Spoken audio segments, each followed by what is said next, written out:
One other thing about this whole riot, and I know we're going to continue talking about it, but because we obviously talked about um, the protests that happened over the summer, the riots that sort of broke out from the protests of Black Lives Matter, Antifa getting involved. And there's a lot, there's a lot of information. It's similar to the fog of war. The fog of war, you don't know exactly what's happening, but stuff is happening, and it's very hard to process all of it because it's happening so quickly, and there's so much of it that it's just everything is just on fire. But this fog of information, and there's a lot of disinformation, as a matter of fact, is flying around right now, and we're seeing some people, particularly on the right, those who would sympathize with the Trump supporters or the pro-Trump protesters or the pro-Trump rioters, that this was all instigated by Antifa and Black Lives Matter. I mean, what do you say to that?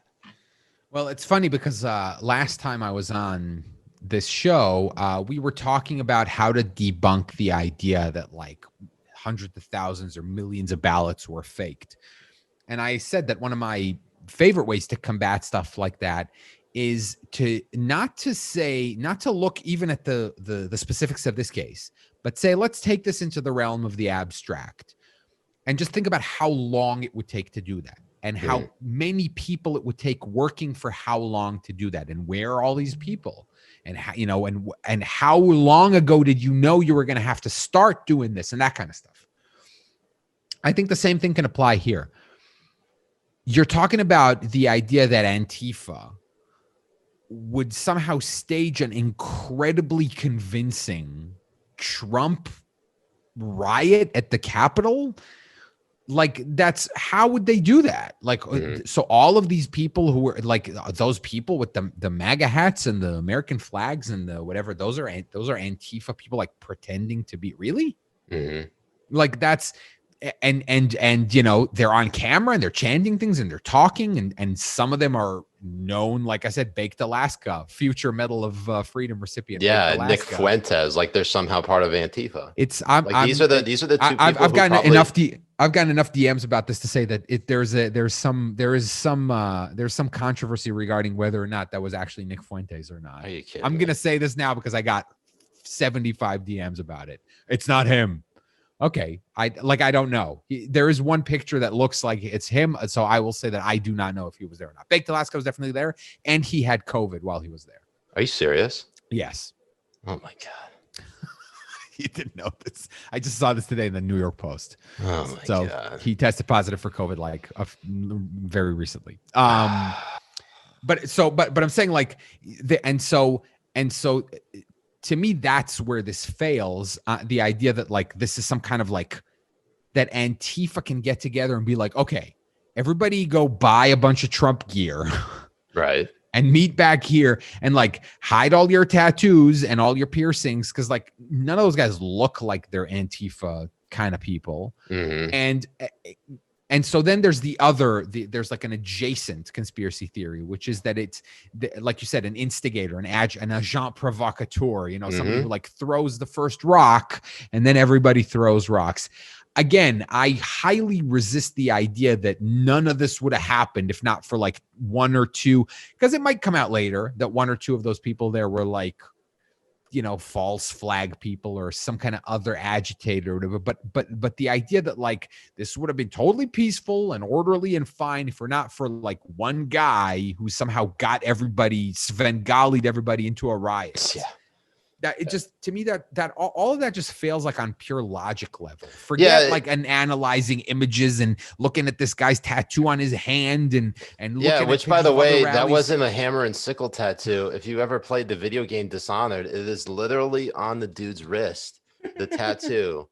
It's just it has a video game tattoo. He's wearing an animal. He's wearing like a animal skin thing, and he's bare chested, and his face is painted an American flag. I guess that guy's like some kind of QAnon.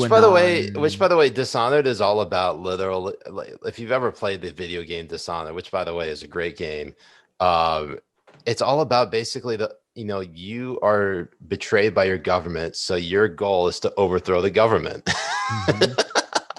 There you go. It's insane. So I mean, for one, and there's also a lot of information, whether it's misinformation or disinformation, is the role of the Capitol Police, because we talked about the National Guard, how they were staged basically outside the Capitol building during the Black Lives Matter rallies that were happening over the course of the summer 2020, and they were worried, obviously, that Antifa was going to come through and just basically break in.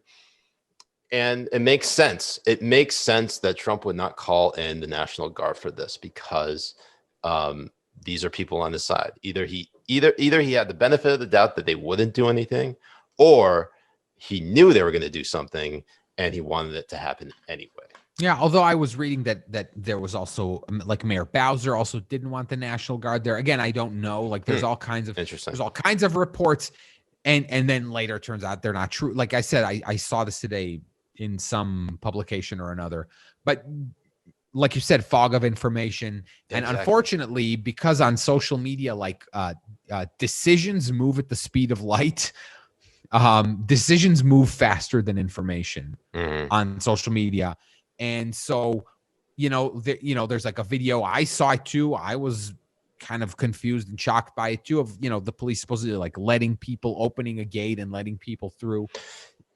But you don't know, like, what if this was like 3 cordons back? When you go to some place like this during a big protest or a big thing, often, like, they're trying to control movement through certain areas, not restrict it totally, but control it. So they'll hold you someplace, and then they'll let 50 people in and stop them here and let 50 more in or whatever. And so it might, you take a video of that out of context, and it'll look like, oh, it's a bunch of people, and the cop just like lets them through. Yeah. I don't know where they let them through, but there is a very decisive video where they kind of overwhelm the cops. They're on the steps. Yeah.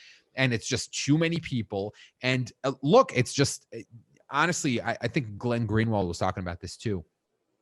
How can it be? And how can this be? And I think that ultimately the problem with crowd control is it comes down to how willing you are to shoot people. I mean, it really does. Because no matter how many people you put there, enough of a crowd size. I mean, why do you think that despotic regime, what do you think Tiananmen Square was? Tiananmen Square was like, there's tons and tons of people that we can't just hold back with barriers. We got to go run them over with tanks.